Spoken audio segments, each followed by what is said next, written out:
le nuisible, celui qu'il faut combattre. C'est le grand marionnettiste dans l'ombre, celui qui tire les ficelles cachées derrière un voile, celui qui met à la tête de nos États des gens, des marionnettes, qui lui sont fidèles et redevables à lui, au lieu d'être fidèles et redevables à leur peuple. Celui qui salue la main tendue d'un criminel hors la loi qu'il a installé au pouvoir en faisant semblant d'ignorer les montagnes de cadavres sur lesquelles il est assis. C'est eux qu'il faut chasser, mais pas avec des machettes, mais avec notre cerveau. Qu'est-ce qui préoccupe le plus la France, les Occidentaux en Afrique? Mais c'est leur main mise sur nos ressources naturelles et également la sécurisation de leurs intérêts, des intérêts de leurs entreprises, de leurs hommes d'affaires, des contrats farfelus et complètement déséquilibrés qu'ils signent avec nos États. C'est la pérennisation de leur monopole appauvrissant, de leur base militaire, de leur tutelle sur nous à l'ONU. C'est le remboursement de la dette avec des intérêts complètement exorbitants qu'ils nous imposent parce que, disent-ils, le risque dans nos pays est grand. Ce qu'ils oublient de dire, c'est que ce sont eux qui s'arrangent pour que le risque soit grand. Car plus le risque est grand, plus les intérêts sont élevés et plus c'est lucratif pour eux. Les bons pays, là, on leur prête à 0% de taux d'intérêt et parfois même les taux d'intérêt sont négatifs. Je te prête 100 francs, tu me rends 100 francs. Je te prête 100 francs, tu me rends 98 francs. Oui, oui, ça existe. C'est la situation des pays qui sont stables, qui sont sereins, qui sont apaisés, qui produisent de la valeur au lieu de produire des morts et de la violence à domicile. Et puis il y a nous là. On nous prête 100 francs et on doit leur rendre 170 ou 190 francs. D'ailleurs, je dis francs. Mais on nous prête en dollars ou en euros et donc on doit rembourser encore plus que ça. Parce que le taux de change entre le dollar et le CFA ou l'euro et le CFA n'est pas à notre avantage.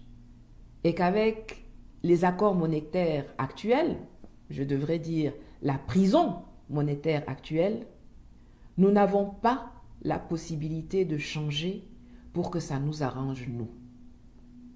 Alors si on veut se libérer pour pouvoir enfin tous accéder à la liberté, à la richesse, à la responsabilité, il va falloir les toucher là où ça fait mal, à leur poche. Si tu as une puce Orange, va chez Move, va chez MTN. Grâce à la portabilité, tu peux changer d'opérateur tout en gardant le même numéro. 10 minutes et puis c'est fini. Si en 2 semaines, 3 à 4 millions de personnes ont changé d'opérateur, Orange, ça va leur faire mal. Pareil pour l'essence, ignore Total. Pareil pour les câbleaux opérateurs. Est-ce que vous êtes obligé d'aller chez Canal? On n'est pas obligé d'aller chez eux. Vous pouvez prendre des décodeurs chez d'autres opérateurs, chinois, ghanéens, il y en a plein. Cherchez un moyen. Soyons créatifs, soyons patriotes, soyons malins. La lutte sera dure, elle sera longue et elle sera sur divers fronts. Et chacun d'entre nous doit faire sa part. Les ancêtres ont fait leur part pour essayer de mettre fin à l'esclavage. Ceux qu'on a appelés les pères de l'indépendance ont essayé de faire leur part pour mettre fin au travail forcé. Chaque fois, l'asservissement a reculé pour prendre une autre forme et mieux sauter. L'esclavage est devenu colonisation. La colonisation est devenue néocolonisation, l'impérialisme économique. Aujourd'hui, nous devons abattre une fois pour toutes cette hydre qui nous exploite, qui nous appauvrit, qui nous divise pour mieux régner et s'enrichir à nos dépens.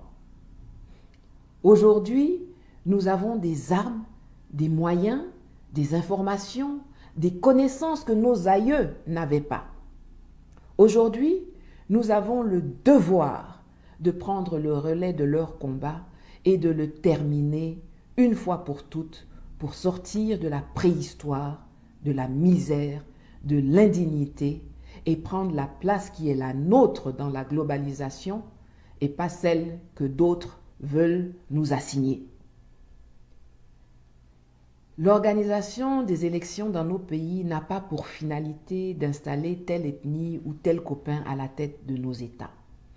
Elle doit aboutir à un choix raisonné, basé sur le type de société dans laquelle nous voulons vivre, le type d'école, d'enseignement que nous voulons pour nos enfants, le type de relation que nous voulons avoir les uns avec les autres, le type de valeurs, de principes qui doivent régir notre vie commune, le type d'institutions que nous voulons mettre en place pour que, quel que soit celui ou celle qui s'assoit dans le fauteuil présidentiel, il ou elle sache qu'il ou elle ne pourra jamais se passer de rendre compte à son souverain, c'est-à-dire à nous, le peuple. Le type de projet, de décision, d'acte que nous devons poser pour pouvoir bétonner notre autodétermination, notre liberté, notre prospérité à tous.